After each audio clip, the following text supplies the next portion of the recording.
देखिए दोस्तों, आज हिस्ट्री पढ़ाई होगा भारतीय प्राचीन। ठीक है, भारतीय प्राचीन यानी भारत का इतिहास।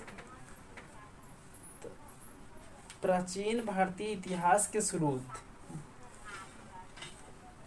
देखिए। प्राचीन भारतीय इतिहास के स्रोत में 4 प्रकार के स्रोत होते हैं। ठीक है, जिसमें धर्म ग्रंथ, और दूसरा में ऐतिहासिक ग्रंथ, तीसरा में विदेशियों का विवरण, और चौथा में पुरातत्व का संख्या।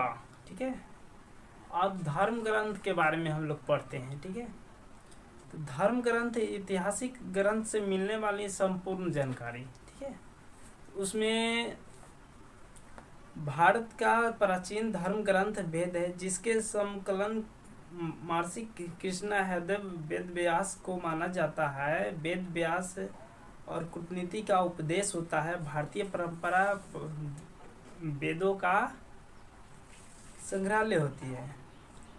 और वेद कितने प्रकार के होते हैं? 4 प्रकार के। ऋग्वेद, यजुर्वेद, सामवेद और अथर्ववेद।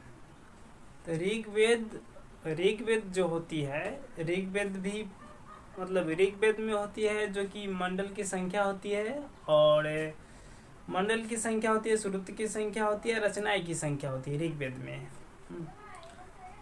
तो सबसे पहले हम लोग पढ़ेंगे वेद।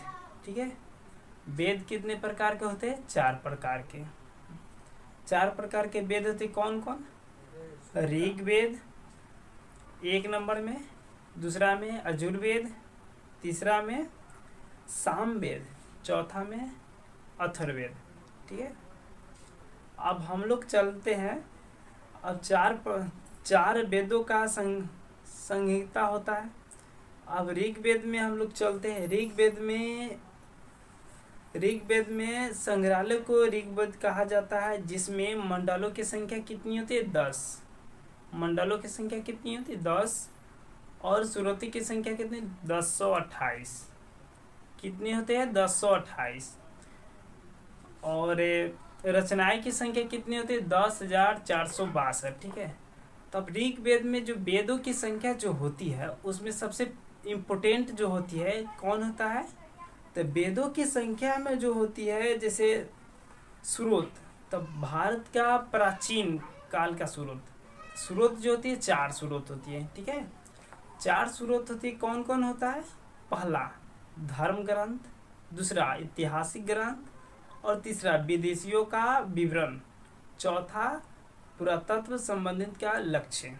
ठीक है, अब उसके बाद वेद, धर्म ग्रंथ का वेद। तो वेद कितने होते हैं दोस्तों? 4 होते हैं इसमें भी।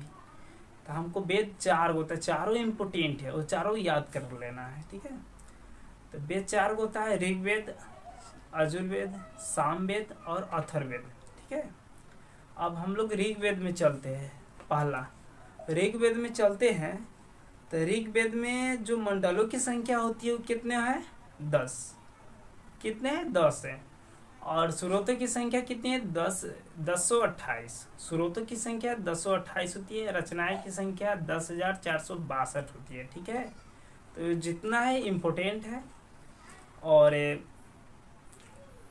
अब इसमें विश्वामित्र द्वारा रचनाएं वेद का तीसरे मंडल में सूर्य देवता सावित्री को संप्रयुक्त प्रदर्शित गायत्री मंत्र से इसके 9वें मंडल में देवता सोम आलेख कहते हैं। अब देखिए, गायत्री जो होती है देवता सोम यानी कि सूर्य के जो है, सूर्य के क्या है? विश्व द्वारा रचिता ऋग्वेद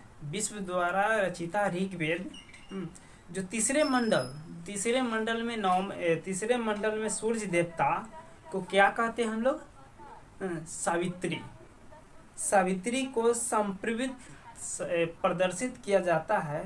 जो गायत्री मंत्र है, इसके 9वें मंडल में देवता सोम का उल्लेख होता है। 9वें मंडल में किसको होता है? देवता सोम का उल्लेख होता है। अब आगे चलते हम लोग। इसके 8वें मंडल की हस्तलिखित रचनाओं का लिखित कहा जाता है। कोई खास इम्पोर्टेंट ना है। चतुर्वेद समाज की कल्पना का आदि स्रोत ऋग्वेद के 10वें मंडल को वर्णित पुस्तक है, जिसके अनुसार 4 ब्राह्मण, क्षत्रिय, वेत्ता, स्रोत आदि को माना जाता है। ठीक है, अब हम लोग चलते हैं आगे। ऋग्वेद के कई परिस्थितियों में प्रयुक्त अध्ययन का समय से क्या कहते हैं। जैसे कहने का मतलब है से ऋग्वेद के कई परिच्छेदों में प्रयुक्त अध्ययन शब्द का संबंध किसे कहा है, किसे मतलब लोग कहते हैं अध्ययन शब्द का, तो लोग किसको कहते हैं, गाय को कहते हैं। ठीक है, गाय को कहते हैं। अब ऋग्वेद में इंद्र के लिए 250 तथा अग्नि के लिए 200 रचनाएं की गई हैं। ऋग्वेद के लिए इंद्र के लिए कितना रचनाएं की गई है, 250, और अग्नि के लिए कितना की गई है, 200। अब हम लोग आगे चलते हैं। यजुर्वेद में योग के नियमों के विभिन्न विधाओं का संकलन मिलता है, जिसमें विधाता विधि का वर्णित है।